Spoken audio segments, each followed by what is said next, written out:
Novo, stajalo je oglasniku 92. u koji sam se javio. Postao sam prvi zaposlenik Pampeka.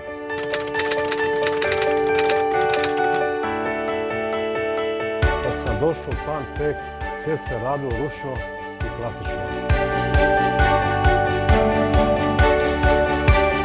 2001.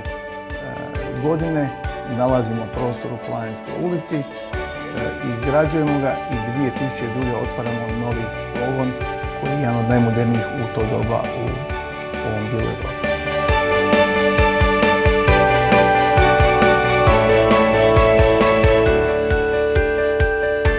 Pampek je od svog osnivanja imao 500, danas, 25 godina poslije, ima 20.000 kvadratnih metara proizvodnog pogona.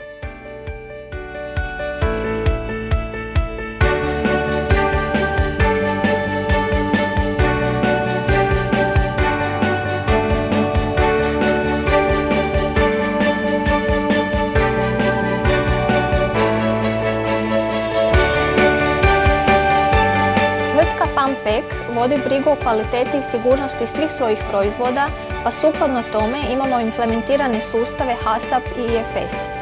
Moram napomenuti da je Pampek prva pekarska kuća koja je u Hrvatskoj implementirala IFS sustav, na što smo zaista ponosni.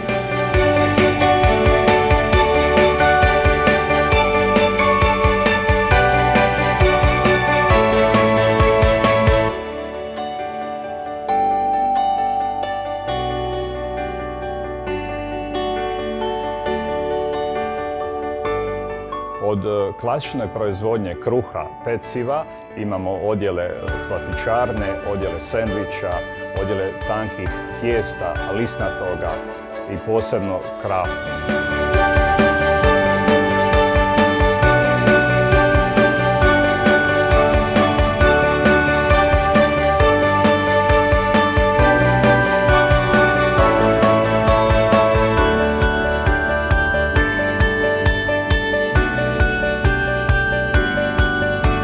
Ciljevi Pampeka za idućih 5 godina su otvaranje novih radnih mjesta, proširenje maloprodajnih jedinica i pojačan izvoz u Europsku uniju.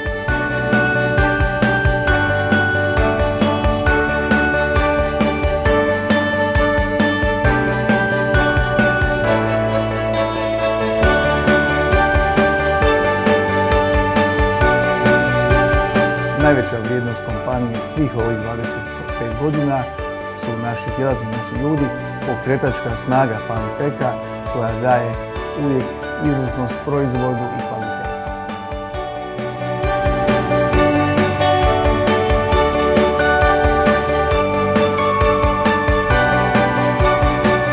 Pampek je u svojih 25 godina kontinuirano rastao sa ukupnim prihodima od 10 pa do 29% godišnje.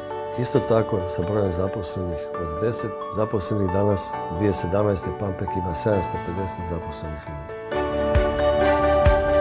Tvrtka Pampek na svome početku nudila je samo 6 vrsta proizvoda. Danas, nakon 25 godina svoga djelovanja, nudi preko 240 različitih proizvoda.